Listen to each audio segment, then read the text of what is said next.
कि मीराबाई का जब ब्याह हुआ तो पहले तो मेड़ता में भीड़ लगती थी मीराबाई को देखने की। और भीड़ किनकी लगती थी? संतों की भीड़ लगती थी। जिन संतों को देखने के लिए दुनिया जाती है वे संतजन मीराबाई को देखने आते थे। तो जब मीराबाई का विवाह हो गया तो मेवाड़ में भीड़ होने लगी।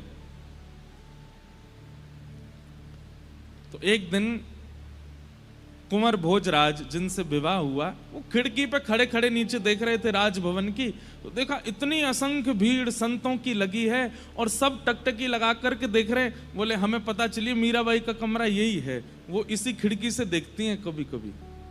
तो जैसे ही मीराबाई खिड़की खोलती ना तो नीचे से सब संत आनंदित होकर के कहते जय हो जय हो जय हो जय हो, आनंदित हो गए। तो मीराबाई कान पकड़ती, ऊपर से ही दंडवत करती, सब संतों पर पुष्प वर्षा करती, ऊपर से आरती करती संतों की। तो कुंवर भोजराज सोचते कि पता नहीं चलता है कि मीरा इनकी पूजा करती है कि ये मीरा की पूजा करते हैं। एक दिन भोजराज गए और संतों से जाकर के ऐसे ही बीच में बैठ करके पूछने लगे एक बात बताइए, आप सब लोग संत हैं, विरक्त हैं, ज्ञानी हैं, महापुरुष हैं, आप सब लोग मीरा को देखने क्यों आते हैं? उसकी सुंदरता अच्छी लगती है, उसके नेत्र हैं, उसका स्वभाव मधुर है या उसका रंग गोरा है, क्या क्या आपको प्रिय लगता क्या है? तो संतों का उत्तर सुनकर के राजकुमार के नेत्र सजल हो गए। संत क्या बोले? बोले 10-10, 15-15, 20-20 साल तक भजन करने पर भी ठाकुर जी का ध्यान चित्त में नहीं आता। वो ठाकुर जी का ध्यान केवल मीराबाई को एक बार देखने मात्र से आ जाता है। 20-20 साल तक साधना करने पर भी जो ठाकुर जी का स्मरण चित्त में नहीं आता। हम मीराबाई को देख करके जैसे ही नेत्र बंद करते हैं तो नेत्रों के आगे ठाकुर जी ऐसे खड़े हो जाते हैं कि फिर हमको कहना पड़ता है कि ठाकुर जी अब चले जाओ, हमको और भी काम है। ये मीराबाई का स्वरूप है।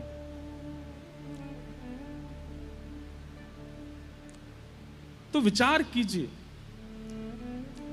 उन संतों के, उन महापुरुषों के दर्शन कैसे रहे होंगे जिनका हम श्रवण सुन करके आनंदित हो जाते हैं, पवित्र हो जाते हैं। क्योंकि उनके चित्त में आनंद है, वो आनंद श्री कृष्ण हैं। एक बात मेरी बहुत ध्यान से सुनिएगा,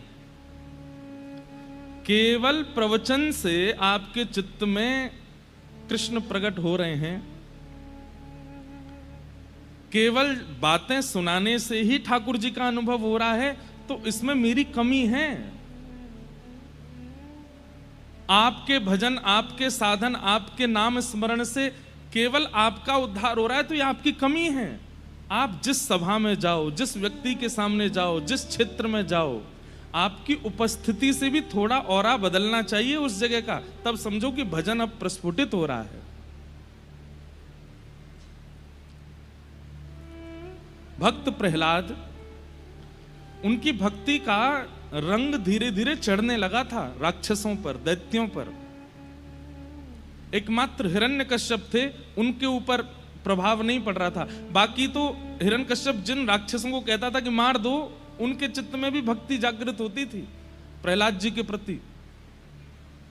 हमारे पूज्य नाना जी पंडित श्री कृष्णलाल शास्त्री जी बहुत अच्छे भागवत के वक्ता थे। बड़ी सरल सरल भाषा में अर्थ बताते थे। तो मुझसे एक दिन बोले लाला, प्रहलाद जी की भक्ति, प्रहलाद जी के संकीर्तन में सब आके कीर्तन करने लगे, सबके चित्त में भक्ति प्रकट होने लगी, लेकिन हिरण्यकश्यप पर उसका कोई प्रभाव नहीं पड़ा। मैंने कहा हाँ नाना जी क्यों नहीं पड़ा? और मैं नाना जी बोलते बड़ी सहज भाषा में, बोले भैया स्विच ते करंट निकले तो जितने बल्ब ठीक होंगे वो जल जाएंगे, जो फ्यूज होगा वहां में कितनों करंट डालो वो जलेगा ही ना। समझ में आई बात?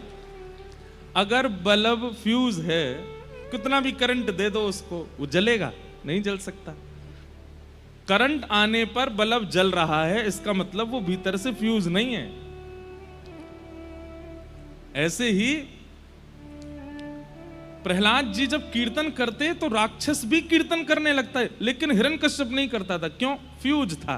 तो मैंने कहा नाना जी फ्यूज क्या है? बोले वैष्णव अपराध, भक्त अपराध जो कर देता है वो फ्यूज हो जाता है। फिर उसको कितना भी सत्संग सुनाओ, उसको कितनी भी कथा सुनाओ, उसको कितने भी संतों के दर्शन कराओ, उसका बल्ब जलता ही नहीं है। क्यों? फ्यूज पड़ा है। इसलिए किसी चिकित्सक कौन है? गुरुदेव के पास जाकर के उसको अपने फ्यूज ठीक करवाने चाहिए, तभी करंट असर डालेगा। और इसमें दूसरी बात क्या है? आप नाम जप करते हैं, आप उर्दपुंड लगाते हैं, आप कथा सुनते हैं, लेकिन आप जब अन्य सभा में जाते हैं तो आपकी उपस्थिति से सामने वाले पर भक्ति का कोई प्रभाव नहीं होता, तो इसका मतलब आपके करंट में कमी है। आप जिस सभा में जाएं उस सभा में तनिक परिवर्तन होना चाहिए, तब समझो कि हमारी भक्ति। भैया देखो, एक मेरी बात सुनना।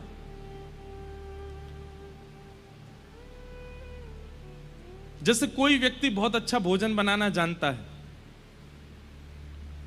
वो अगर आपके सामने आता है तो कई बार भोजन को देखे बिना ही मुंह में पानी आ जाता है। उस व्यक्ति को देख, अरे भैया आप चाट बल्ला बहुत अच्छा बनाते हो, आपको देखते ही मुंह में पानी आ गया, कुछ बना दीजिए। उसकी कितनी योग्यता कि उसकी उपस्थिति से भल्ला याद आ जाता है। ऐसे ही अत्यंत धनवान व्यक्ति को देखते हैं तो उससे कुछ धन की याचना करने की इच्छा प्रकट हो जाती है। तो फिर भक्त को देख करके सामने वाले के चित्त में भक्ति क्यों नहीं उत्पन्न होती? इसका मतलब क्या है कि उसमें ही अभी भक्ति का बीज इतना श्रेष्ठ रोपण हुआ नहीं है। नहीं तो वो जहां जाए, जहां उपस्थित हो जाए, जहां खड़ा हो जाए, जिस सभा में पहुंच जाए, उसके रूप मात्र से, उसकी स्थिति मात्र से सब में भक्ति का संचार होने लगे। मीराबाई सुंदर, इतनी सुंदर थी कि उनके सामने बड़ी बड़ी राजकुमारियां भी अपने मुख को ढक लेती थीं। सुंदरता की खान मीराबाई। लेकिन उनकी सुंदरता देख करके किसी के चित्त में काम प्रकट नहीं होता था, बल्कि जिसके चित्त में काम है नष्ट और हो जाता था। ऐसी सुंदरता। और ये सब कब होता है? आपकी उपस्थिति, आपका रूप, आपका बोलने का ढंग, आपका व्यवहार, आपके विचार सामने वाले में परिवर्तन लाएंगे। कब? जब हृदय में आनंद श्री कृष्ण प्रकट होंगे। सुबह उठते ही सबसे पहले अपने बिस्तर पर ही बैठ करके नेत्र बंद करो। जय श्री गोविंद देव प्रभु की जय हो, श्री गोपीनाथ प्रभु की जय हो, श्री राधा मोहन प्रभु की जय हो, श्री राधा गोपीनाथ की जय हो, श्री राधा रमण लाल की जय हो, श्री राधा वल्लभ लाल की जय हो, श्री जुगल किशोर लाल की जय हो, श्री वृंदावन बिहारी लाल की जय हो, प्यारे गिरधर लाल की जय। बस प्रसन्न हो करके फिर अपने दिन को प्रारंभ। आ गए आनंद श्री कृष्ण चित्त में। उठते ही आनंदित होकर के उठिए। स्नान करने भी आनंद होके जाइए, तैयार भी आनंद हो। भले ही घर में कुछ भी उथल पुथल चल रही, आप आनंद में ही रहो। 2-4 दिन आपको प्रयास करना है, 5वें दिन से अपने आप नियम बन जाएगा। अरे कहां तक कहें, नित्य सप्तनिधियों का स्मरण करके आप उठना प्रारंभ करेंगे ना, तो 10, 15, 20, 1 महीने में ऐसा होगा सप्तनिधि ही आकर के उठाएंगे स्वप्न में। अरे उठ जा, भोर रह गई है। कभी गोपीनाथ जी उठा रहे हैं, कभी राधा रमण जी कहेंगे लाला उठ जा।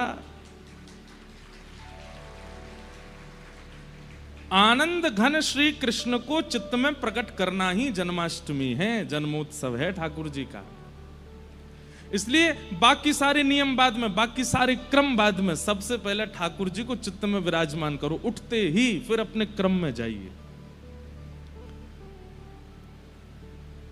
कितना अच्छा लगे मानसी सेवा में कि मन में आपने 7 निधि विराजमान कर लिए उठते ही।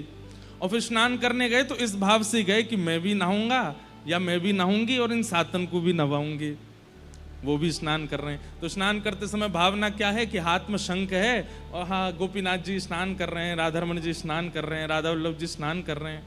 उसके बाद जब स्वयं वस्त्र पहने तो थोड़ी देर नेत्र बंद करके भावना रख ली कि मेरे चित्त में बैठे आनंद घन सप्तनिधि भी वस्त्र धारण कर रहे हैं। राधा रमण जी ने लाल पोशाक पहनी है, गोविंद देव जी ने पीली पोशाक पहनी है, बिहारी जी तो आज मुकुट पहनने हैं, श्वेत बिहारी जी तो लहंगा पहने, किशोरी जी की प्रसादी पहनते हैं। हमारे बिहारी जी किशोरी जी की प्रसादी पहनते हैं, इसलिए लहंगा में ही रहे। मैं साल में केवल एक दिन ठाकुर जी पजामा पहनते हैं, जामा पहनते हैं। कब? या तो कृष्ण जन्माष्टमी पर पहनते हैं या फिर अक्षय नवमी, अक्षय नवमी की अक्षय तृतीया, अक्षय तृतीया, हाँ अक्षय तृतीया को पहनते हैं। उस दिन चरण दर्शन होते हैं उनके, बाकी दिन तो चरण दुबके ही रहे हैं। तो ऐसे भावना कर लो, जब स्वयं के श्री धारण करो, स्वयं का तिलक धारण करो, तो मानसी में ये भी धारण कर लो। श्री राधारमण जी का गौड़िया तिलक धारण करा दिया, बिहारी जी को हरिवंशी हरिदासी तिलक धारण करा दिया, श्री राधा वल्लभ लाल जी की पत्रावली कर दी है, गोविंद देव जी की पत्रावली कर दी है। ऐसे भाव कर लो, आ गए आनंद घन श्री कृष्ण चित्त में। फिर डोलवे जा रहे हो, अपने काम पे जा रहे हो, तो भावना ये रख लो कि बाल भोग पा करके सातों निधि भी गैया चरावे जा रहे हैं, ये भी अपने ग्वाल बालन के संग डोल रहे हैं। फिर मध्याह्न दोपहर का लंच करो, भोजन राजभोग करो, उस समय फिर ध्यान कर लो कि वे सब भी वन में बैठे हैं, मधुमंगल श्री दामा घेर करके बैठे हैं और बीच में बैठ के ठाकुर जी प्रेम से भोग कर रहे हैं। शाम को घर लौट के आओ तो उस समय भावना कर लो कि ठाकुर जी भी गैया हाँकते भये अपने कंधा पे लाठी धर के दोनों हाथ पधरा करके लौट के आ रहे हैं घर पे। कितना सुंदर भाव बन जाए ऐसी स्थिति। अब जब सोने जाओ तो फिर वहां पे भी ये भाव रख लो, नैनों में नींद भर आई लालन के, नैनों में नींद भर आई। पहले ये पद गा करके हृदय में विराजमान ठाकुर जी को पढ़ा दो और फिर स्वयं भी पढ़ जाओ, कितना सुंदर हो। इससे बढ़िया मानसी सेवा और क्या हो सकती है। और आप ऐसे विराजमान करने लगे ठाकुर जी को चित्त में और अपनी क्रिया में उनकी क्रिया समझने लगे, आपके चित्त में आनंद घन प्रकट हो जाएंगे। और वही जन्माष्टमी जो साल में एक बार होती है वो हर दिन होने लगेगी। फिर बिना क्रीम के ही ग्लो करेगा ये चेहरा, बिना किसी भी क्या बोलते हैं उसको प्रकार के व्यंजन करने से, बहुविधान करने से आकर्षण आ जाएगा चेहरे में। आपकी इच्छा नहीं होगी कि ग्लो आवे, आकर्षण आवे, लोग अपने आप आकर्षित होंगे। और आकर्षित भी काम से नहीं, क्रोध से नहीं, लोभ से नहीं, भक्ति से होंगे। इसलिए केवल दीक्षा लेना, केवल शरणागति लेना, केवल माला हाथ में अपने कल्याण के लिए नहीं है। ये चित्त में ठाकुर जी को धारण कर करके स्वयं भी प्रसन्न रहिए और जिन जिन से भी मिलो उनको भी वो आपसे कहने लग जाएं कि आपको देख करके बड़ी पॉजिटिव वाइब्स आती है, हमको आपको देख के बड़ी सकारात्मकता अनुभव होती है। बस समझ जाओ कि हाँ, मैं नहीं दिख रहा हूं इनको, लाल जी दिख रहे हैं भीतर बैठे हुए, वही आकर्षण कर रहे हैं। ये सब भावना आचार्य चरणों की रही है, ये सब भावना पूर्व भक्तों की रही है। इसलिए उनकी हर दिन जन्माष्टमी थी, लेकिन हमारी एक ही होती है साल में, और कथा सुनने वालों की हफ्ता में एक होती है। पर हर दिन कृष्ण को प्रकट करो चित्त में, हर दिन निकलिए, हर दिन जन्माष्टमी की तरह उत्साह में रहिए। आप लोग जब हम कोई पद गाते हैं इतना नाचते हैं, इतना आनंद लेते हैं, जैसा आनंद यहां हो रहा है वैसा आनंद पूरे जीवन में हो जाए, तब मानिए कि अब भक्ति के पथ पर हैं हम। ये भक्ति का पथ है। हम तो कह रहे हैं यहां से घर भी कूदते कूदते ही जाया करो जय राधे राधे, ऐसे ही जाया करो कूदते को, बस में, रिक्शा में, मेट्रो में। मेट्रो वाले कहेंगे भाई कहाँ के वृंदावन के बंदर आ गए दिल्ली में एक बात और, सिगरेट पीने वाले को खुले में पीने में शर्म नहीं आती, मद्यपान करने वाले, भक्ष खाने वालों को खुले में सब करने में शर्म नहीं आती। और अब तो हमारी महान दिल्ली में प्रिया प्रियतमों को खुले में मिलने में बिल्कुल भी लज्जा नहीं होती। तिलक लगाने में इतनी लज्जा क्यों? ये वैष्णवों को लज्जा क्यों आती है वैष्णवता धारण करने में? जो ये सब व्यसनी क्रम करते हैं उनको बिल्कुल भय नहीं लगता कि लोग हमको टोकेंगे, फिर वैष्णवों को भय क्यों लग जाता है? अभी एक भैया, अभी यहाँ नामकरण कर रहे थे सबका, तो एक भैया नहीं आए तिलक लगा के, तो पंडित जी टोके, आपने तिलक नहीं लगाया, दीक्षा हो गई। ऑफिस से आया अभी, तो क्यों ऑफिस में क्यों नहीं लगा के गए? ज्यादा ही टोका टाकी होती है, आपको उससे पीड़ा होती है, तो श्री संग ही रखो। जब लगे कि अब बस निकले हैं ऑफिस से कॉलेज, तुरंत लगा लीजिए। बिना तिलक के रहे नहीं। ये तिलक नहीं है, ये स्वयं श्री जी हैं, ये स्वयं किशोरी जी हैं। अब आप किशोरी जी को चित्त में तो बुलाना चाहते हैं, किशोरी जी की आराधना तो करना चाहते हैं, पर उनको धारण करने में आपको लज्जा के, ये तिलक स्वरूप मान करके धारण मत कीजिए इसको। ये स्वयं किशोरी जी हैं, इनको श्री कहा जाता है। हमारे गौड़िया वैष्णव धारण करते हैं, वो तुलसी धारण करते हैं ठाकुर जी के चरणों के साथ। अब भगवान के चरण धारण करने में लज्जा, तो फिर भक्ति क्यों कर रहे हैं हम? ये भैया ये सब नंदोत्सव के प्रतीक हैं। तिलक धारण करना, हृदय में मानसी में श्री ठाकुर जी की सेवा करना, नित्य भगवान नाम में रमित रहना, जीवन की कैसी भी परिस्थिति आ जाए आप प्रसन्न ही हो ऐसे रहना, ये सब नंदोत्सव के प्रतीक हैं। ऐसे रहिए। ये नंदोत्सव एक ही दिन नहीं होना चाहिए, हर दिन होना चाहिए।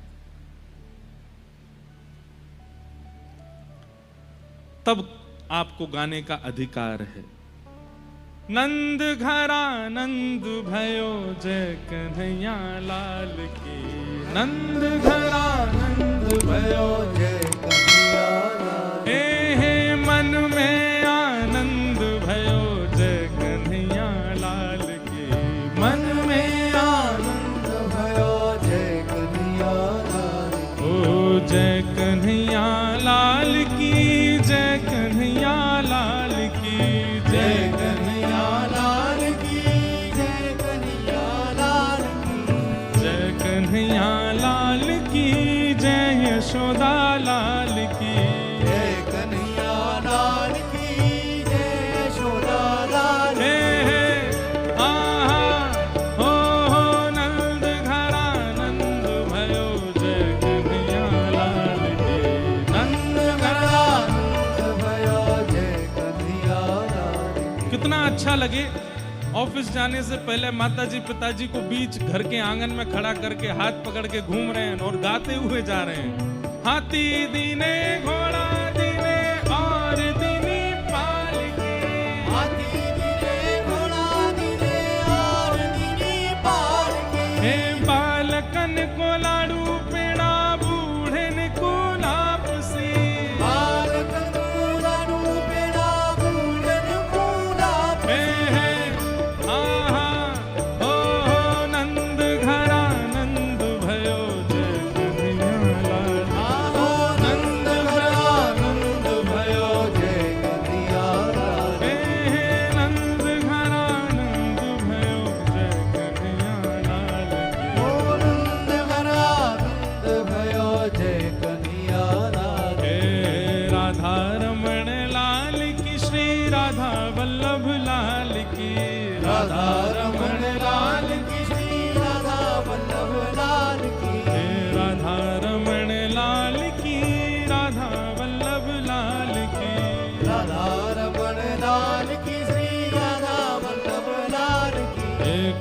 बिहारी लाल की, श्री गिरधर गोपाल की, कुंज बिहारी लाल की, श्री गिरधर गोपाल की। कुंज बिहारी लाल की, श्री गिरधर गोपाल की, कुंज बिहारी लाल की, श्री गिरधर गोपाल की। प्यारे राधा प्रिया लाल की, श्री कुंज बिहारी लाल की, प्यारे राधा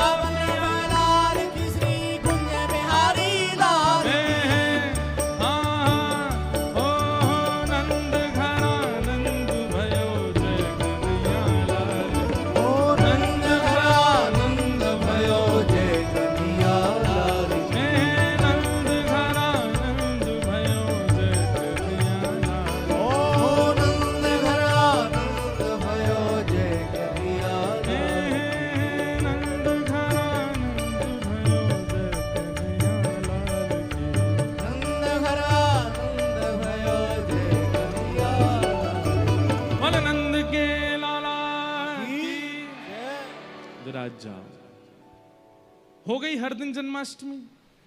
और जन्माष्टमी का अभिप्राय ही क्या है? हर दिन हृदय में आनंद का प्रादुर्भाव होना। और क्षमा कीजिएगा, आलू पराठा खाने से आनंद नहीं आता, सुख मिलता है। हमारे पूज्य पिताजी कहते हैं, लोग कहते हैं रसगुल्ला खाया आनंद आ गया, आनंद नहीं आया, वो रसगुल्ला खाने से सुख मिलता है, कचौड़ी खाने से सुख मिलता है, छोले भटूरे खाने से सुख मिलता है। उसको सुख क्यों कहते हैं? क्योंकि उसकी एक मात्रा है, उसके अधिक सेवन से आपको सुख नहीं मिलेगा। एक सीमित है, सीमित से ज्यादा जैसे ही आप उसका उपभोग करोगे तो वही वस्तु आपको कष्ट देने लगेगी, और जिस वस्तु से कभी ना कभी कष्ट मिलेगा वो आनंद नहीं हो सकती। ध्यान से सुनिएगा, जिस वस्तु से कभी ना कभी कष्ट मिल सकता है वो आनंद नहीं हो सकती।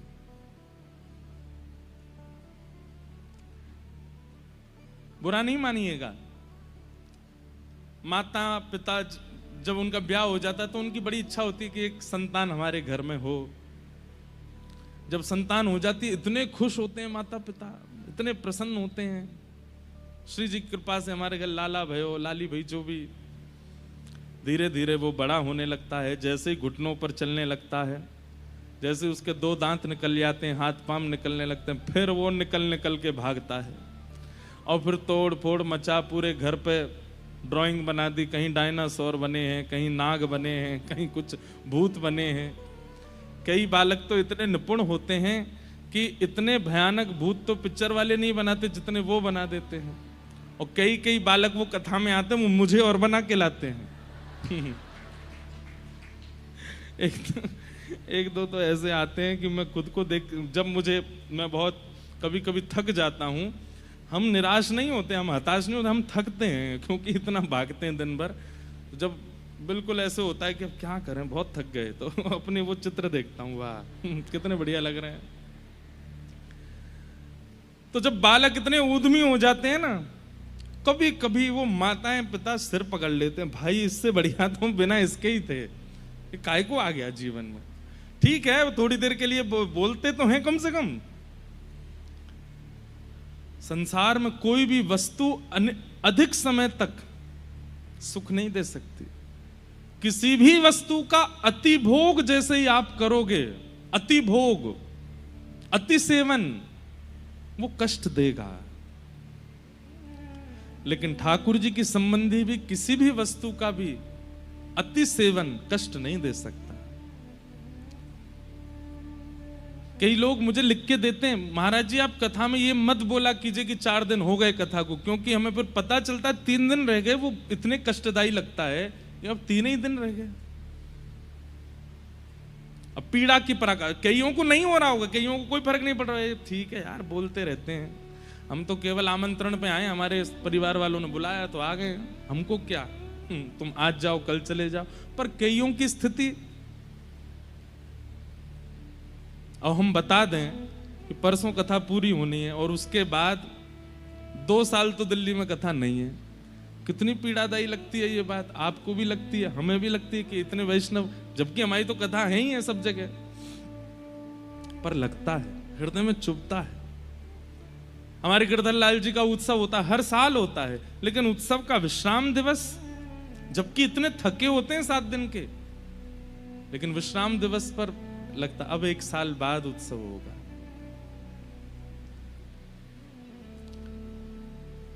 एक बात और कहें, जन्मदिन होता है ना लोगों का, ये जन्मदिन भी 25 की उम्र तक ही अच्छे लगते हैं, और जो 25 के नहीं हुए हैं वो अभी देख लेना, 25 के बाद जब 26वां जन्मदिन आएगा ना, अच्छा नहीं लगेगा।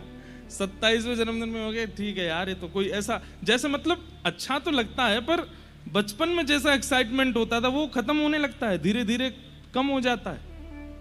लेकिन ठाकुर जी के संबंध का, अब जन्माष्टमी, कभी एक्साइटमेंट उसमें कम नहीं होता। 80 बरस के हो जाओगे तो भी सुख ही मिलेगा।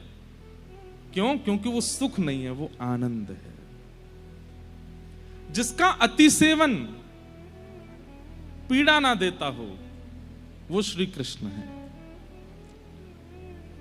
ऐसे श्री कृष्ण नंद भवन में आज प्रकट हुए हैं। नंदस्त्वात्मज उत्पन्ने जाता ह्लादो महामना आहूय विप्रान् वेदज्ञान स्नातः शुचिरलंकृतः वाचयित्वा स्वस्तेनं जातकर्मात्मजस्य वै कारयामास विधिवत् पितृदेवार्चनं तथा। नंद जी के घर लाला भयो है। और कैसो लाला भयो है? अब सोचिए, सुनिएगा, ये ब्रज की लीला है। ब्रजवासियों ने, एक तो होता है कि आपने बालक का दर्शन किया, बालक को देख लिया और उसकी सुंदरता देख करके आप आनंदित हो गए। पर यहां ब्रज में स्थिति ऐसी हो रही है, सब लोग इधर देखो, ध्यान से सुनो। जिसके कान में ये स्वर पड़ता है ना कि नंद जी के लाला भयो है, तो उसके नेत्र अपने आप बंद हो जाते हैं और उसको घर बैठे बैठे ही ठाकुर जी की झांकी दिखने लगती है। उसको वही अनुभव होने लगता है, आहा ऐसे नील वर्ण की कांति होगी, गोल मटोल से गाल होंगे, कमल जैसे नेत्र होंगे, मधुर मधुर हाथ होंगे, और वो वही नृत्य करने लगता है। ऐसी स्थिति बन गई। बंधुओं, एक बात बताएं आपको, संसार के किसी भी व्यक्ति को बिना देखे आप उसकी व्याख्या सुनकर के उसकी मूर्ति चित्त में नहीं बना सकते। एकमात्र श्री कृष्ण हैं जिनकी व्याख्या उनकी प्रतिमा को प्रकट कर देती है, जिनकी व्याख्या, जिनका कथन उनके रूप का लावण्य प्रकट कर देता है। एकमात्र कृष्ण ही है। और ये अनुभव करके देख लीजिएगा, कोई घर में विवाह का संबंध आवे, आप बिना फोटो देके पूछो लड़का कैसा है, उसके ऐसे सुनहरे बाल हैं, 6 फीट की हाइट है, ऐसे उसके हाथ हैं, ऐसे उसके पैर हैं, आप स्वरूप बना ही नहीं पाओगे। लेकिन आपने श्री कृष्ण को नहीं देखा है और कोई व्याख्या कर दे, व्याख्या सुनते ही आपके चित्त में अपने आप स्वरूप प्रकट होने लगेगा। ये क्वालिटी केवल श्री कृष्ण की और किसी में नहीं है। वंशी विभूषित करा नवनीरदाभा पीतांबरारुणबिंब फलाधरोष्ठात् पूर्णेन्दु सुंदर मुखारविंद नेत्रात् कृष्णात् परम किमपि तत्त्वमहं न जाने। वंशी विभूषित करा, बोले कैसे हैं श्री कृष्ण? जिनके कर में यानी कि हाथ में वंशी विभूषित होती है, सुशोभित होती है,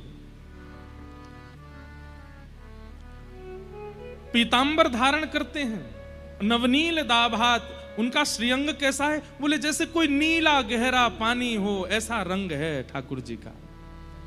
उसके ऊपर पीतांबरी पहनते हैं। और ठाकुर जी की पीतांबरी कैसी है? हमारे श्री ठाकुर जी पीले वस्त्र पहनते हैं, लेकिन पीले भी झीने पहनते हैं। ध्यान से सुनिएगा, शीतकाल में ठाकुर जी सर्दियों में मोटे कपड़े पहनते हैं, पर ग्रीष्म काल में ठाकुर जी झीने वस्त्र पहनते हैं। झीने मतलब कि भीतर की जो श्याम वर्ण कांति है वो बाहर दिखती है ठाकुर जी की, ऐसे वस्त्र पहनते हैं। पीतांबरा अरुण बिंब फलाधरोष्ठात्, उनका मुखमंडल कैसा है? बोले एक कमल की जैसी आकृति मुखमंडल, सब कमल जैसा ही है ठाकुर जी का। अद्भुत सुंदर ठाकुर जी के ओष्ठ हैं। ठाकुर जी के होठ कैसे हैं? जैसे एक धनुष की आकृति होती है ना, सुंदर धनुष की आकृति, बीच से ये जाते हैं ऐसे, और फिर नीचे से जो उसका जो प्रत्यंचा होती है उसको थोड़ा सा खींचा जाए तो ठाकुर जी के होठ प्रकट हो जाएंगे, ऐसे होठ हैं।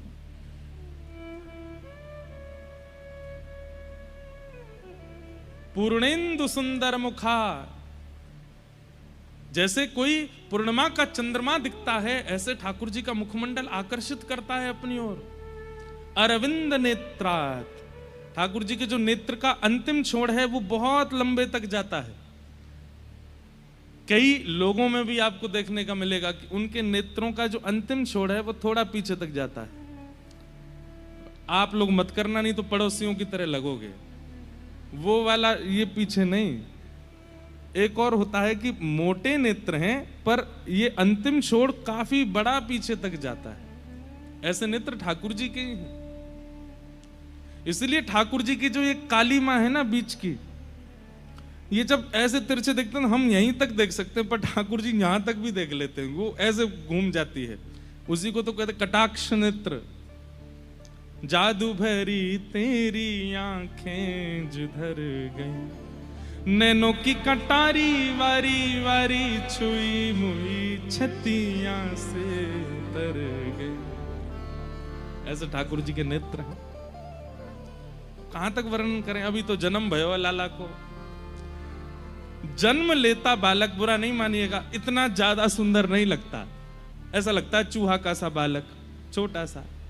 उसकी मुखाकृति कैसे, छोटे से हाथ होते हैं, छोटा सा मुख होता है। अभी कोई पूछे किस पे गया है, लोग बाग बोलते हैं, घर के लोगों के तो बड़े अद्भुत आनंद होते हैं। अरे ये तो मुंह पे गया, फूफा जी आएंगे दूर के, कभी आए ही नहीं घर पे, ये तो मेरे जैसा लग रहा है। मामा कहेंगे नहीं नहीं मामा पे गया है, सब पे गया है वो बालक, किसी के जैसा नहीं होता वो। लेकिन जन्मजात बालक इतना आकर्षक होता है, ठीक है, उसके प्रति ममत्व बोलता है। धीमे धीमे वो बालक अच्छा लगने लगता है। 8-9 महीने का, 6-7 महीने का जब हो जाता है, थोड़े गाल फूल जाए, गदमदरा से हाथ है जाए, नेत्र वेत्र घुमावे, तब पता चलता है किस पे गया। पर ठाकुर जी जन्म लेते ही इतने आकर्षक लग रहे हैं। वर्णन आता है कि यशोदा मैया ने कितने दिनों तक तो ठाकुर जी को ऐसे ही रखा, बस स्वयं देखती हैं और फिर ढक लेती हैं, फिर स्वयं देखती हैं फिर ढक ले, जैसे कोई बहुत महंगा रत्न, कोई अत्यंत लोभमयी माता उसको छुपा करके रखती है, किसी की दृष्टि पड़ ना जाए इस पर। ऐसी स्थिति यशोदा मैया की है। वो नील मणि को ऐसे छुपा करके रखती हैं कि कोई देख ना ले मेरे लाला को। अरे कहां तक है, नंद बाबा को भी दिन भर में 4 बार हाथ जोड़ने पड़े, नेक तो दिखाई दे यशोदा, तो यशोदा मैया यूं दिखाती हैं फिर रख लेती हैं, ऐसे हृदय से लगा के घूमते, मेरो नीलमणि, मेरो नीलमणि है, अरे ये तो मेरो नीलमणि है। गोपियां आती हैं, अत्यंत समीप की सखियां आती हैं, मैया हमें तो दिखाओ, तो मैया नीचे से वस्त्र हटा देती, लो चरण ही देख लो। और चरण ही इतने सुंदर हैं ठाकुर जी के, वो चरणों में ही निहाल हो जाती हैं। चरण इतने सुंदर हैं तो मुखमंडल कैसे होएगा लाला को। अद्भुत है। मैं वर्णन करता रहूंगा और आप सुनते रहेंगे, ना आप कुछ पाओगे ना मैं कुछ दे पाऊंगा। यही तो श्री कृष्ण है।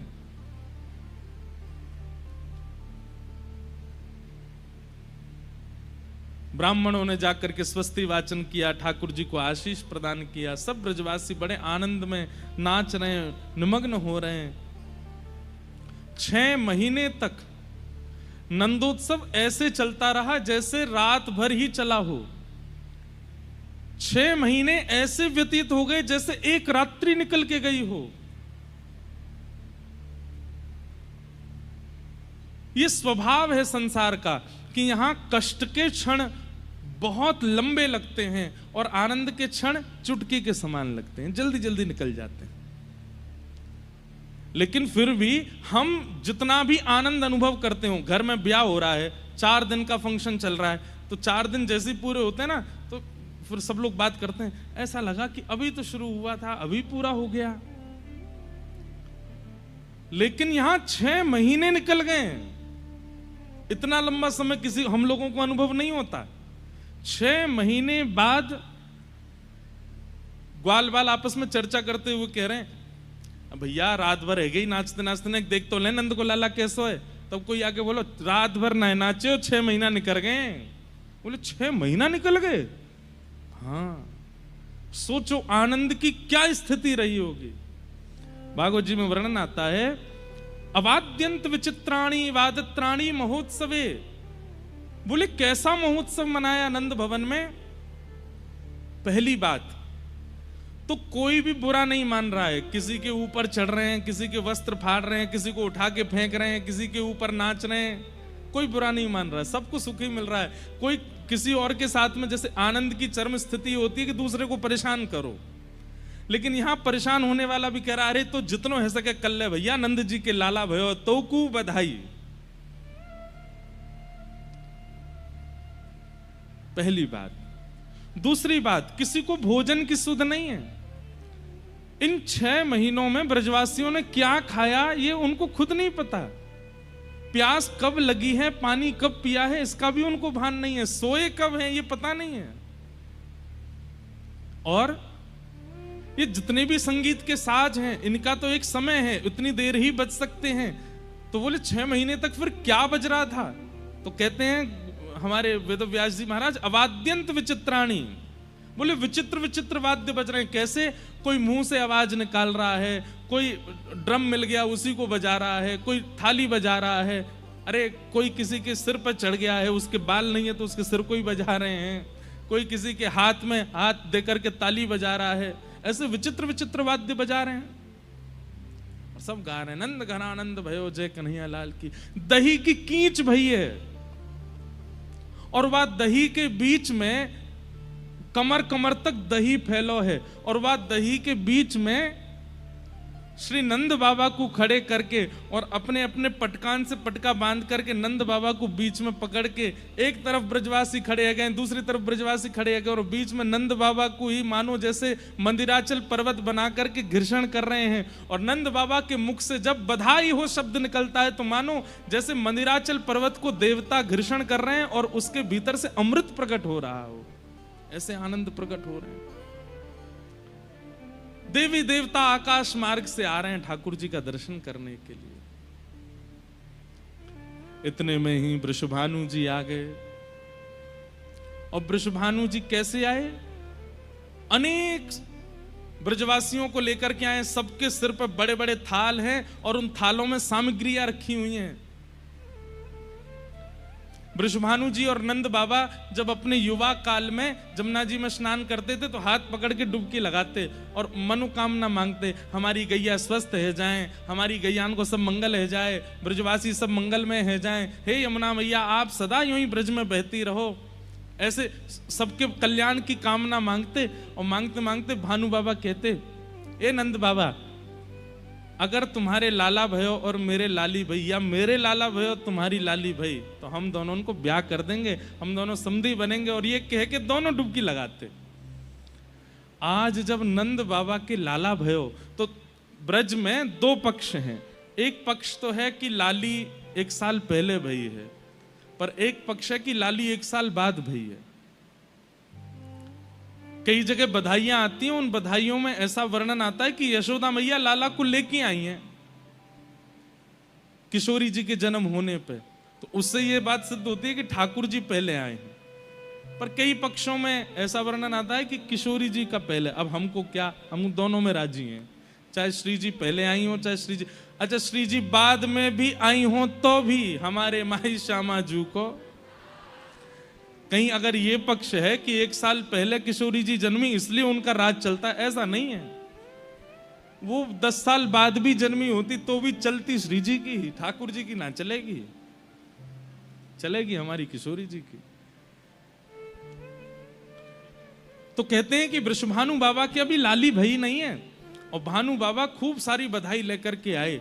नंद बाबा बोले, अरे भैया, अरे मेरे मित्र परम सखा आए हैं, भानु बाबा आप बधाई लेके आए हो। भानु बाबा बोले, बधाई बधाई ना लेके आयो मैं तो, बोले टीको करवे आया हूं लाला को, सगाई पक्की करवे आया हूं। जन्म लेते ही ठाकुर जी की सगाई हो गई। नंद बाबा के नेत्र सजल गए, अरे बाबा आप तो, लेकिन थोड़े मन में संकोच में आ गए। क्यों? बोले भानु बाबा की लाली तो भई नहीं है अभी तक, और ये टीको लेके आ गए। वृषभानु जी तो बड़े आनंद में सब सामग्री पधराते जा रहे हैं। ये हमारे जमाई के काजे ये लेके आए हैं, जमाई के काजे, छोटे से जमाई हैं, अभी पाम भी ना उठे उनके। छोटे से जमाई की धोती आई है, बगलबंदी आई है, टोपा आयो है।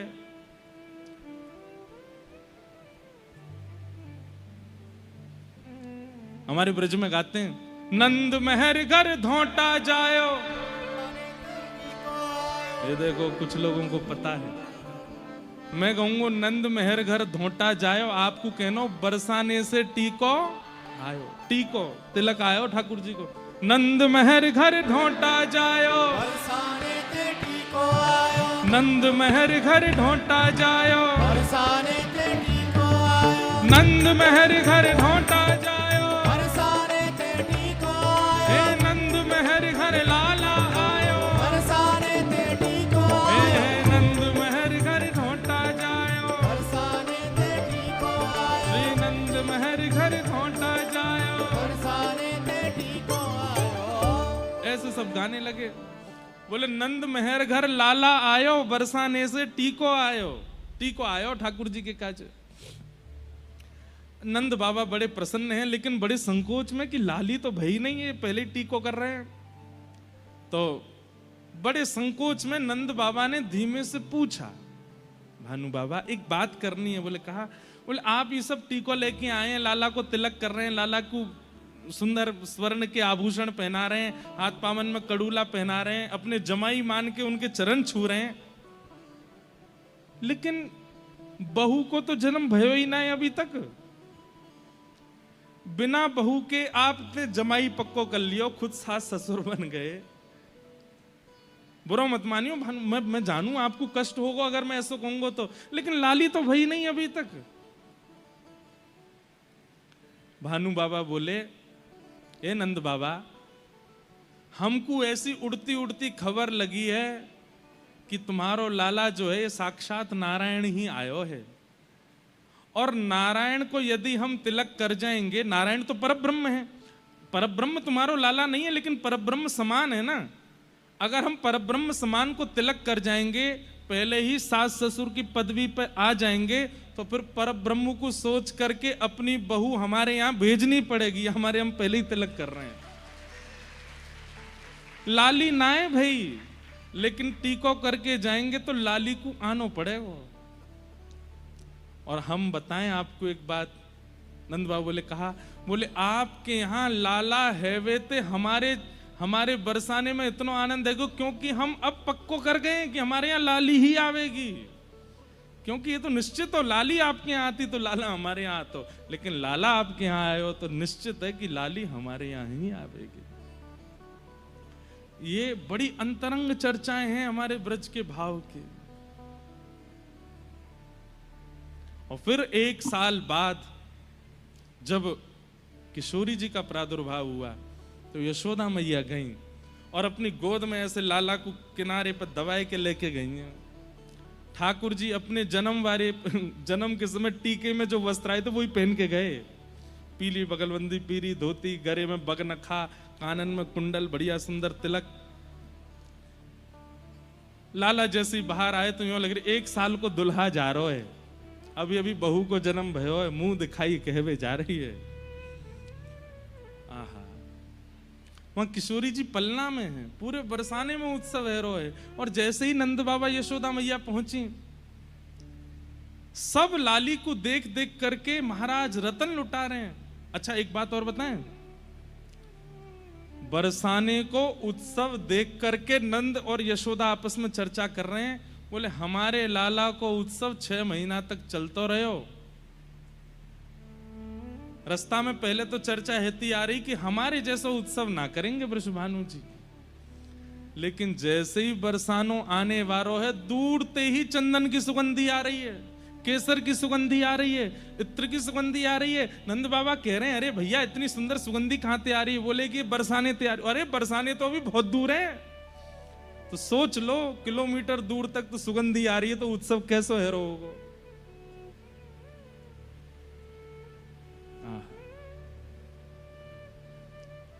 जैसे ही पहुंचे हैं महाराज, केसर कींच केवल पृथ्वी पर नहीं है, इतनी केसर के दधी काने किए हैं बरसाने में कि आकाश में जो बादल हैं वहां तक छींटे पहुंचे हैं। बादल भी केसरी रंग के है गए हैं बरसाने में। देख करके नंद बाबा आश्चर्यचकित है गए, ऐसा उत्सव कभी सुना नहीं, कभी देखा नहीं।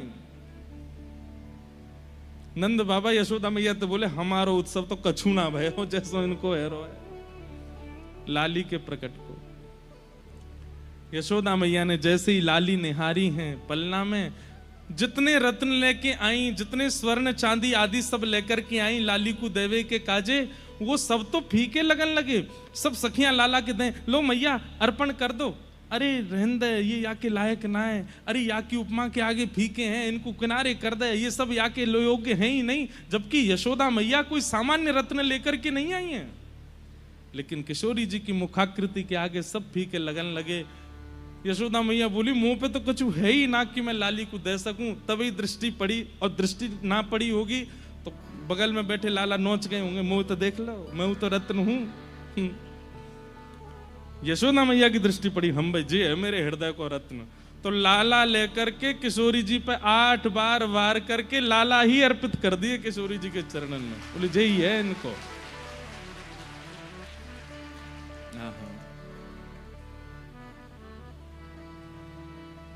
अद्भुत है हमारे ब्रज का भाव।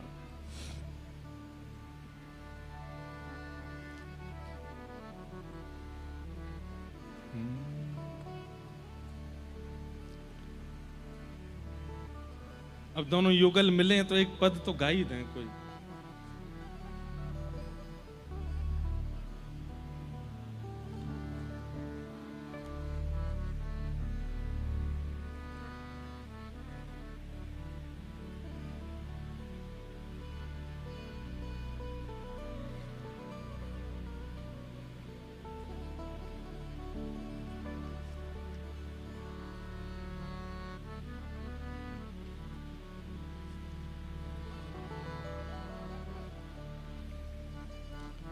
सब लोग गाओ, दोनों युगल पलना में झूल रहे हैं। बसो मोरे नैनन में यह जोड़ी, बसो मोरे नैनन में। सब लोग गाइए, ऊंचे स्वर में गाओ। बसो मोरे नैनन में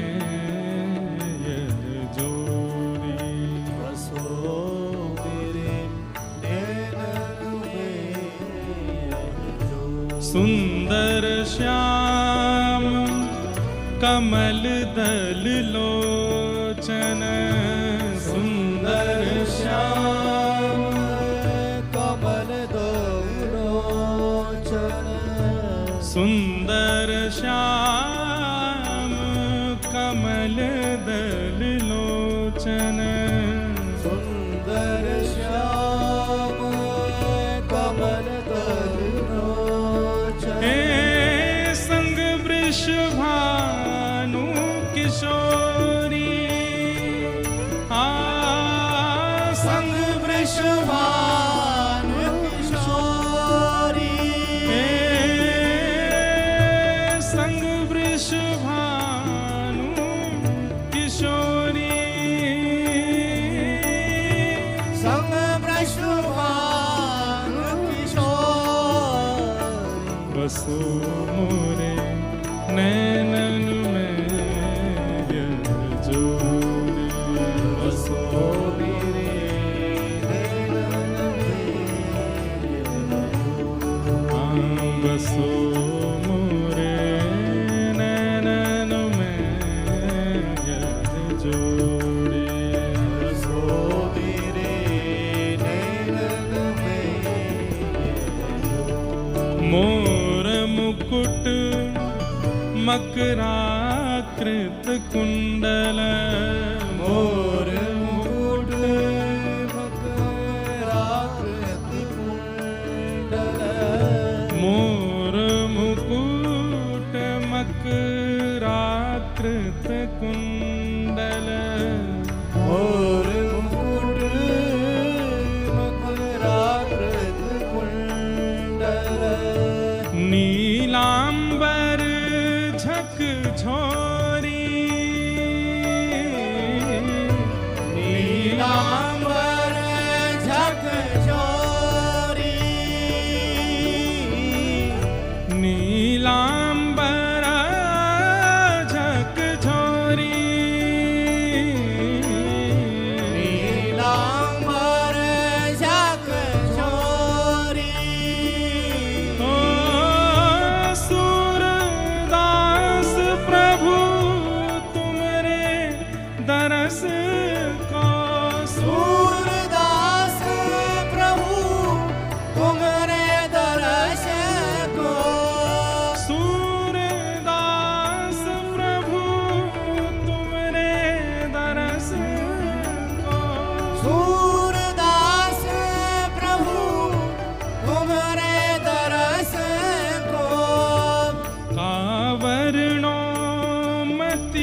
स्वरूप का वर्णन कैसे करूं, मेरी मति बहुत छोटी सी है। सूरदास प्रभु तुम्हारे दरस को, सूरदास प्रभु तुम्हारे दर्श को, कावरणो मति थोड़ी, कावरणो मति थोड़ी, बसो मोरे नैनन में जोड़ी, बसो नैनन में सुंदर श्याम कमल दल लोचन, सुंदर श्याम कमल दल लोचन, संग वृषभानु किशोरी,